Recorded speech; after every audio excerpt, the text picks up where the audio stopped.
now a wife and a family, and now hope, great hope, that he will do better if he can hit this ultimate jackpot, a world championship opportunity for Doudou Ngumbu. He broke down in tears yesterday discussing his past and all that he has had to overcome and knowing all that is on the line. And now it's time to control those emotions and fight razor sharp. And what a challenge is in front of him.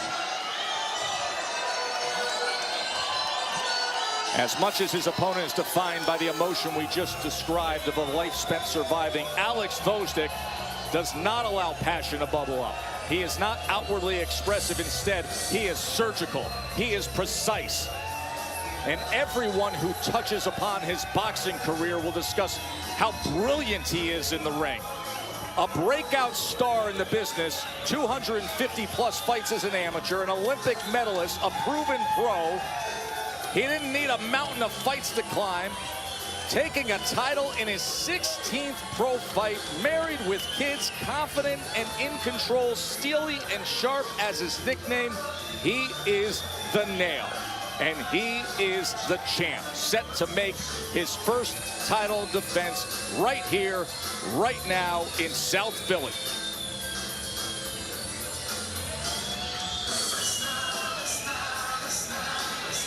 For the official introductions, here's Jimmy Lennon Jr. Ladies and gentlemen, we welcome you to the 2300 Arena here in Philadelphia, Pennsylvania, as Bob Arum's Top Rank Incorporated presents the featured bout of the evening, brought to you by Geico. This bout is sanctioned by the WBC. The president is Mauricio Suleiman, the supervisor Mike George. Judging at ringside for this bout, John McKay, Mitch Ross, and Steve Weisfeld.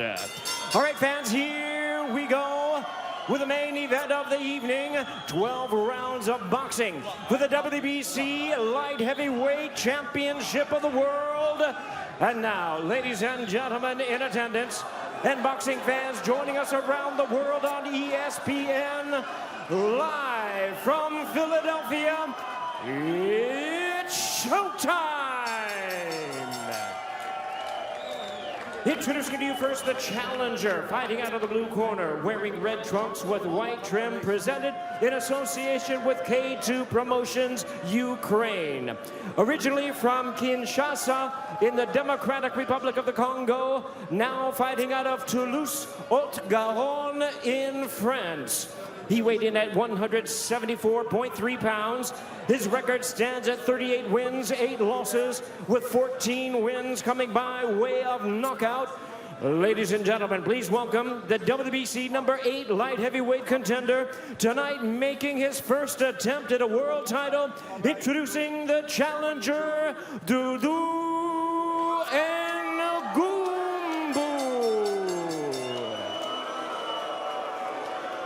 And his opponent across the ring, the defending world champion, fighting out of the red corner, wearing black trunks with silver and white trim, hailing from Kharkov, Ukraine. He weighed in at 174.7 pounds. He is undefeated in his campaign in the ring with a record of 16 wins, no losses, 13 of his wins coming by way of knockout. Here is the 2012 Olympic bronze medalist, tonight making the first defense of his world title.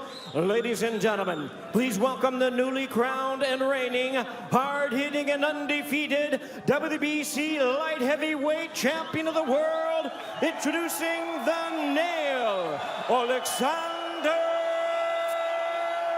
Gvozdyk. And introducing our third man to the ring, the referee in charge of this bout, Eric Dolly.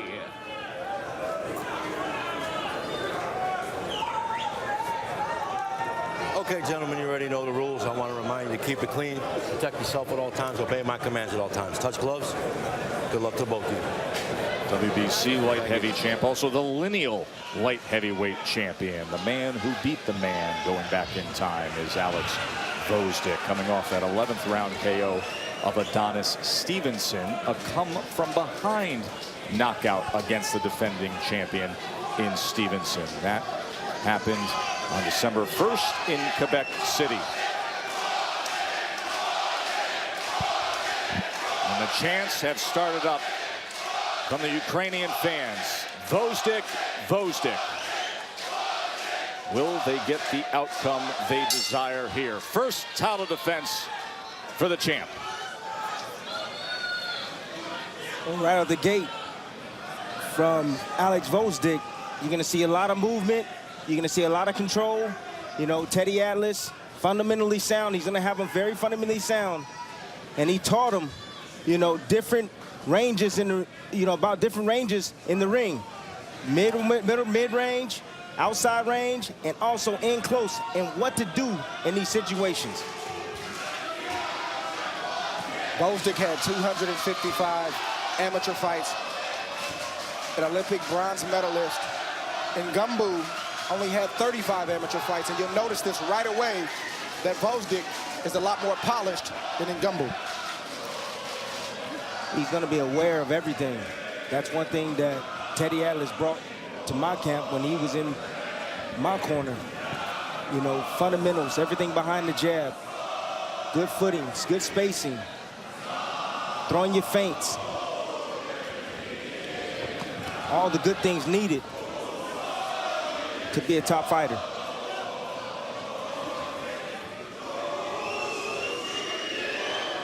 Second fight with Atlas. Ukrainian native in Gvozdyk. The 2012 Olympic Games was when he took the bronze medal. Well, I see a right hand right now, kind of developing right now. I see Gvozdyk, he's looking for it. But right now, he's firing his jab, and he's waiting on the opportunity for Ngumbu to make a mistake, then make him pay on the way in. Ngumbu is very, very awkward, fights off rhythm, but that's his greatest asset and his greatest strength against a more traditional boxer like Gvozdyk. How can it be a positive, Dre? Because the punches are coming from angles that a typical boxer or a classic boxer like Gvozdyk is not used to seeing. Sometimes Ngumbu will run in and just hold and try to rough, you know, his opponent up. He'll throw a punch from left field and you're not expecting it. That's his greatest asset. He has to be himself tonight. It's just really hard to find his timing, Dre. You know, when he's, you know, that herky-jerky style. Gvozdyk just landed a nice right hand. Not a whole lot on it, but it got Ngumbu's attention. But you see Ngumbu throw a straight right and then an overhand right, like simultaneously. Like, you're not supposed to do that, but that's Ngumbu's rhythm.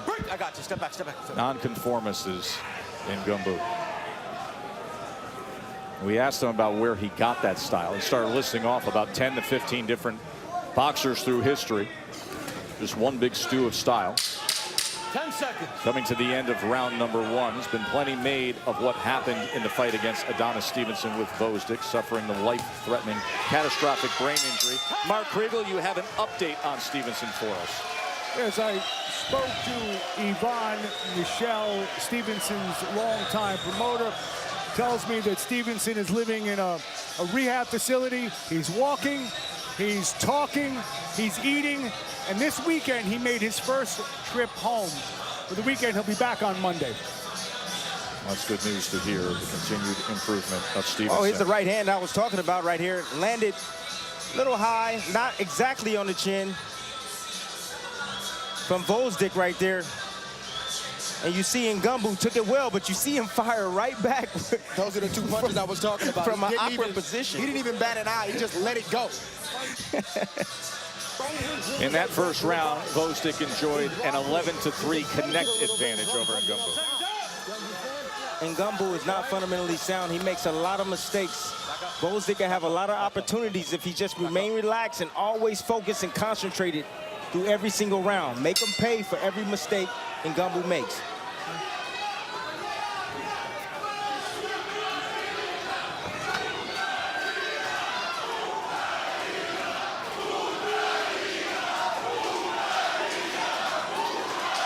I have to tell you, one way to break down this fidgety type of style and stop the head from moving is go down to the body.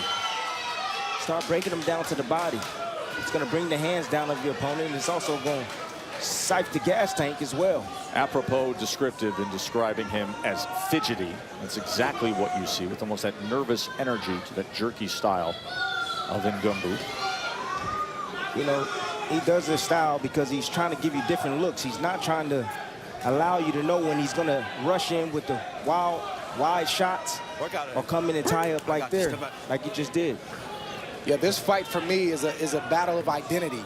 Gvozdyk has to stay within himself, be patient, and slowly break the veteran down.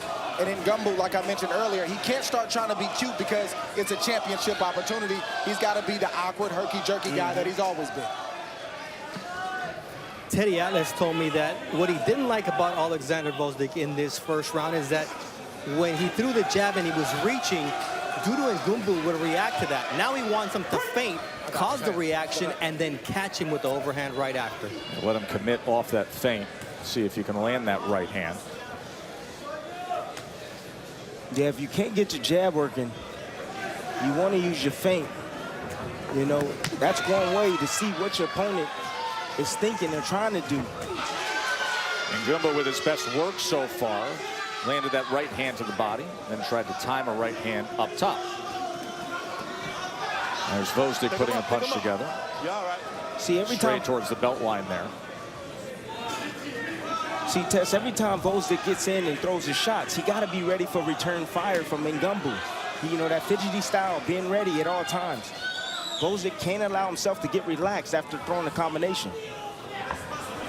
That's one of the first things a great trainer will always teach a pupil, is always expect something to come back. If it doesn't come back, okay, but if it does, you're ready for it. Straight right hand to the body from the nail moments ago.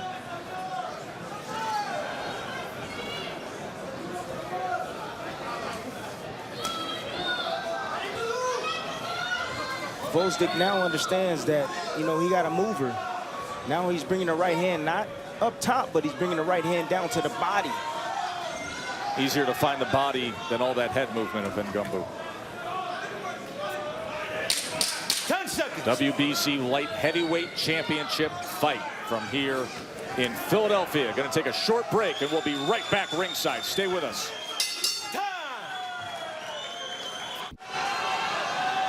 Joe, Tim, and Andre back with you here for Gvozdyk and Ngumbu. A reminder, ESPN's #1 pound-for-pound fighter in the world will be fighting on ESPN Plus on April 12th. Unified lightweight champion Vasily Lomachenko taking on Anthony Crolla. That is from the Staples Center in LA. Week before, we see Crawford and Khan from MSG. We noted a right hand to the body in the final minute of that second round, landed by the champ, the nail Gvozdyk. Teddy Atlas says, hey, that's there, and you got him with it. You hurt him with it. You affected him with it. He's absolutely right, and he also said, don't fall in after you shoot your combinations. You need to anchor that back leg down and keep the distance and make Ngumbu make mistakes and then make him pay. The second time this round, Ngumbu's landed that overhand right, and thus far, Gvozdyk has not made the adjustment. There, he tried it again right there. Gotcha. Every now and then, Gvozdyk, he will jab from the wrong distance. He'll jab from a little bit too close, or he'll poke a jab out there, then give a jab. And that allows Ngumbu to time him over the top. And in Ngumbu's corner, Jean-Marc Ismail told me, I need him to move to his right, connect the right hand, keep using the jab, and more than anything, use the entirety of the ring to get away from him.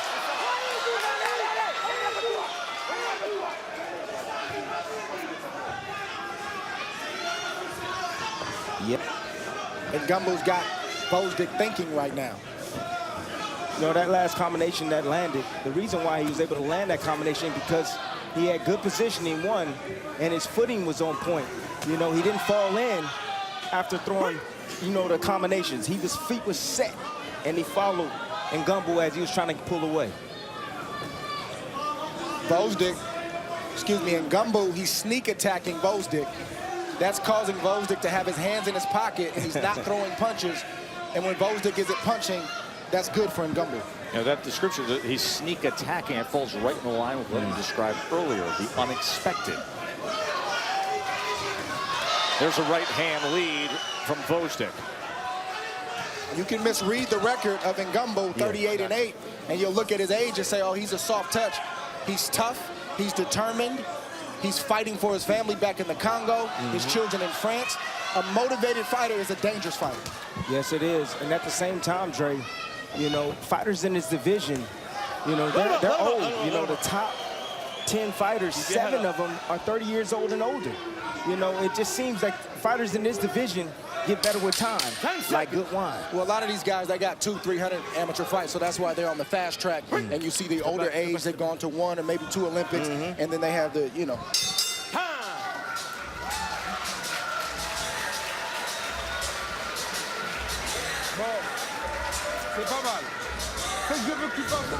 You see the sneak attacks we were talking about, and Ngumbu goes low, stays low, and lands 2 body shots right on the money. Similar combination right there. Gvozdyk reaches out with the jab. Ngumbu stays low, clean left, and clean right hand that we just didn't see right there. Overhand right that I've been talking about, and Gvozdyk has not made the adjustment. As this fight progresses, that same shot will land, and it will do more damage. Gvozdyk was there watching a little bit too long, pulled back, dropped that right hand. Actually, the left hand, and that right hand came over the top. I warned about the holding, all right? And this shot right here is that right hand. Beautiful. You see in Ngumbu, the experience. He rolled a little bit with that right hand to take some of that mustard off of it. Great shot by Gvozdyk. Stay back, stay back, stay back, stay back, stay back. If I'm in the corner of Ngumbu, part of my strategy would be to get Teddy Atlas riled up. If I get Teddy Atlas yelling at Gvozdyk, we're doing something right tonight. 37-14 is the total punch connect advantage for the champion, Alex Gvozdyk.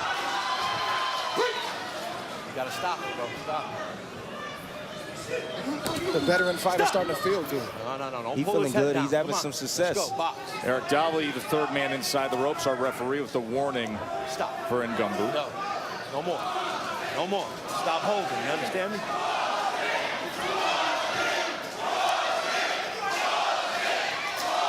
Work your hands free. He's going to want to see him work out of that. He's been admonishing him for the pulling down and for the holding.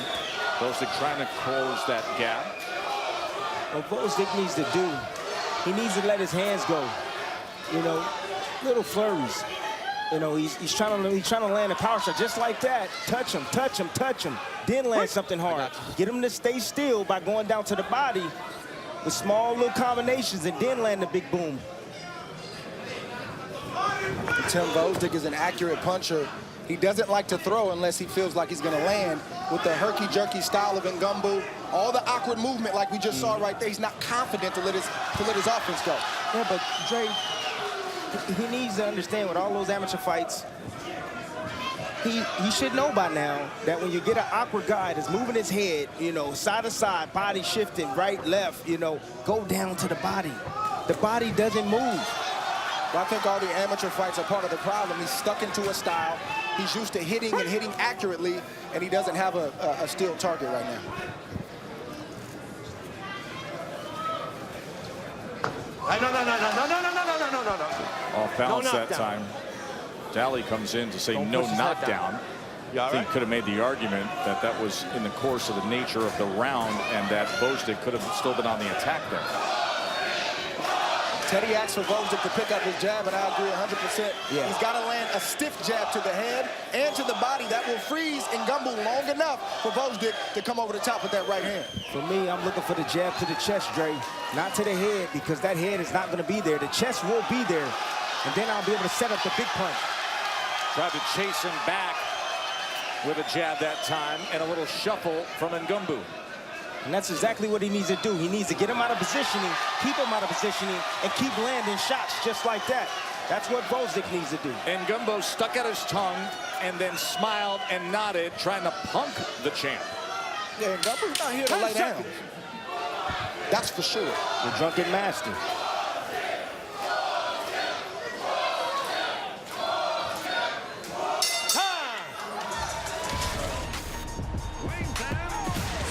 Three, two, I let one go.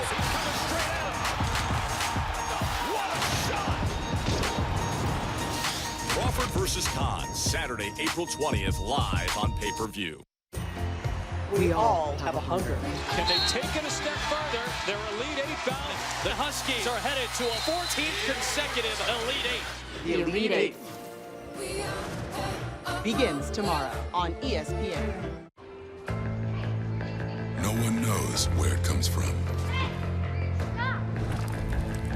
Why some have it and some don't. It's the fighting spirit.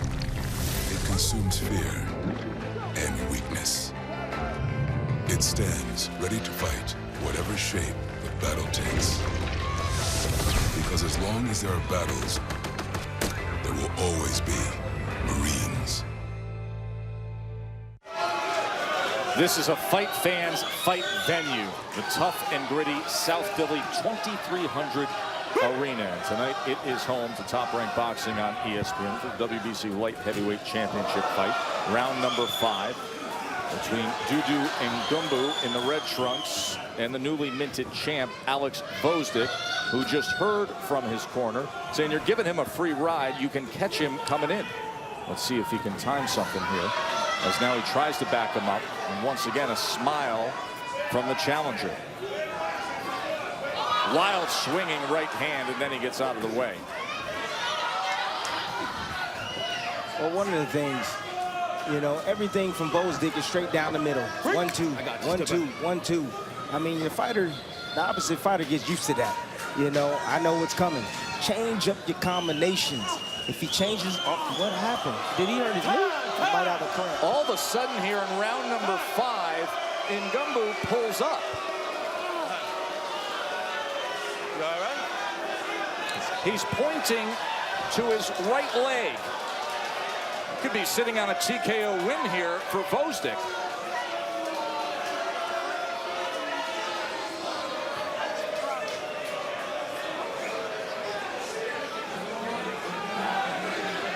Pointing down to his right leg.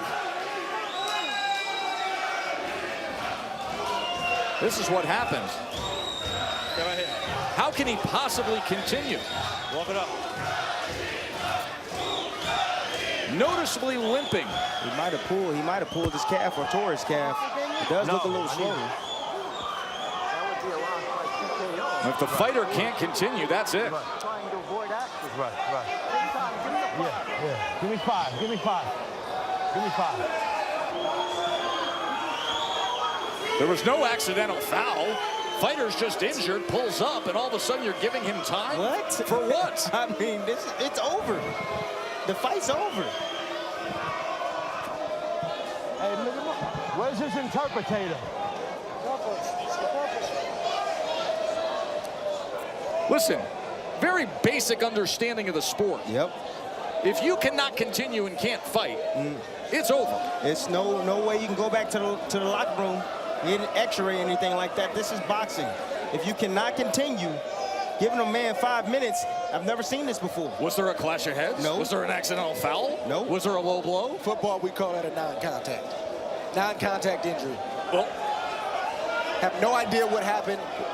Why is he being given the time to gather himself? I think I don't think they understand the rules. They just figured it out. They finally figured it out. We've been broadcasting boxing nonstop. That's a TKO win instantly.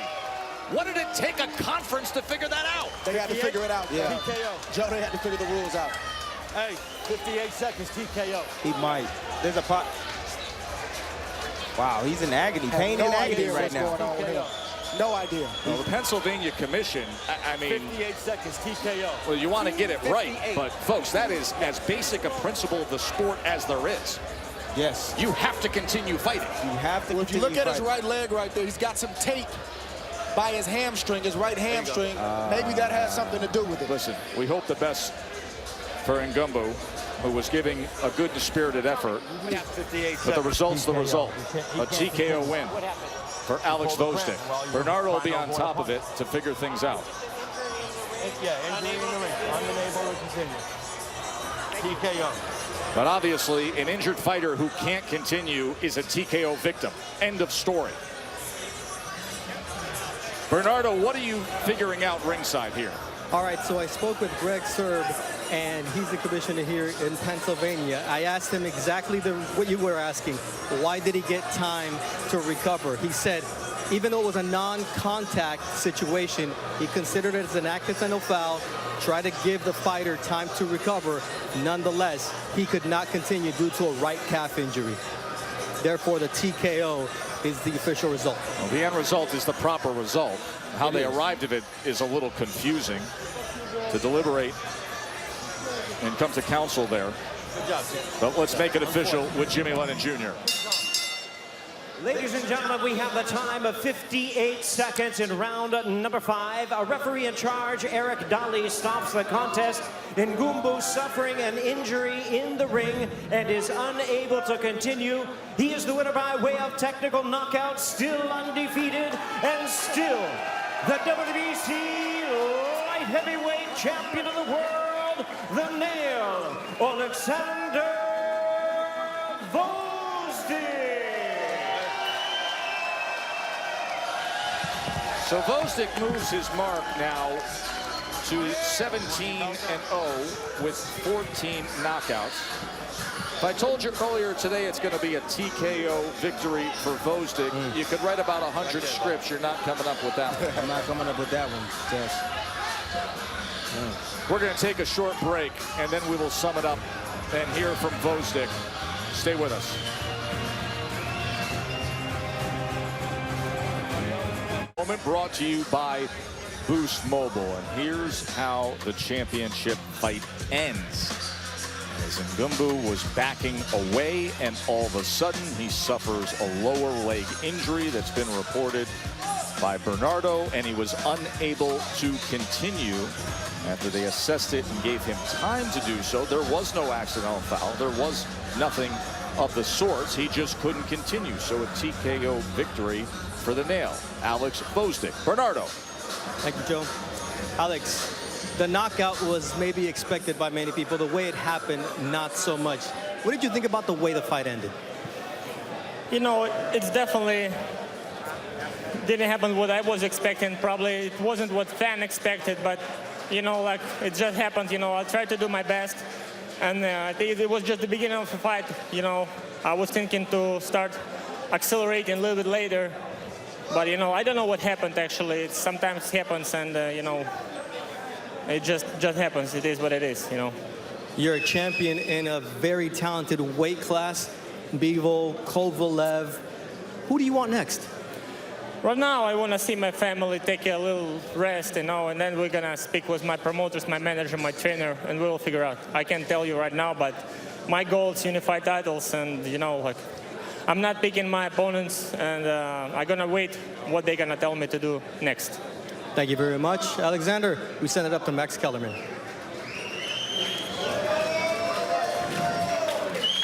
Now, you know, guys, I have seen something like this before. I remember I think it was 1991. Roberto Duran was a fat old guy by that time, fighting a guy named Irish Pat Lawler. Broke his hand or something on what looked to be like a body shot. It wasn't clear. And the ref, and I forgot who was reffing the fight, but the ref was tending to it as though it was a foul. Duran probably had 20 or 30 seconds before they finally called the fight off. It was a very similar situation. And the whole time I'm thinking, no, that's a TKO. So in every couple decades, you see something like this, Mark. Perhaps Duran earned more deference than Ngumbu. You know, I know we didn't learn too much about Oleksandr Gvozdyk tonight, but what we could learn is still terrific. There are makeable fights on the horizon here with Sergey Kovalev, who is also managed by Egis Klimas, and Artur Beterbiev, the IBF champ, who beat both of them back in the amateurs. Yeah, for years we're hearing the Russians are coming. The Russians are coming at light heavyweight. They're here. Also Bivol, who's not with the same promoter, not fighting on our network. But among those four, it is unclear. Kovalev, Bivol, obviously Gvozdyk, and Beterbiev, who the best light heavyweight in the world is. But Gvozdyk just defended Maybe they should have a tournament. his belt and his lineal claim. Joe? Max, it never ceases to amaze with your boxing memory of March 18th, 1991 with one Roberto Duran, a 6-round TKO loss indeed. And there is the executive director of the Pennsylvania State Athletic Commission, Greg Serb, who made the decision after much counsel there in round number 5, as the contender, the challenger, Doudou Ngumbu, could not continue. A lower leg injury is how Oleksandr Gvozdyk earns the 17th win of his career and is able to retain the WBC light heavyweight championship. Tim Bradley, your final thoughts on what we saw tonight, or what we really didn't fully get to see with Gvozdyk? Honestly, we didn't get to see a whole heck of a lot, but, you know, Gvozdyk did get touched quite a bit by Ngumbu, and that's a red flag for me in the sense that I don't know if he's the #1 guy. I think he needs to face the other top guys in the division, and it's wide open from here on out, I think. Yeah, I think it was a missed opportunity for Ngumbu tonight. Ngumbu, excuse me. Just disappointing at his age, and, you know, with the amount of time that he's been a professional, he just simply missed an opportunity. For Gvozdyk, going into this fight, I didn't feel like he was the best light heavyweight. I'm not sure if he's the top 2 or top 3 best light heavyweight. He's a really good fighter, strong amateur pedigree, but he has a temperament, and he's not really going to fight outside of that temperament. I believe when he faces the other top guys at light heavyweight, he's going to have to be a lot better, and mentally, he's going to have to show a little bit more killer instinct. Folks, we're going to be back with you on April 12th from Staples Center in Los Angeles, and when we do, it's Vasily Lomachenko, #1 pound-for-pound fighter in the world, defending his title against Anthony Crolla. Then on April 20th, the mega pay-per-view on ESPN pay-per-view from Madison Square Garden, headlined with Terrence Bud Crawford and Amir Khan for the welterweight championship. Shakur Stevenson's on that card. Teofimo Lopez is on that card. April is going to be magnificent with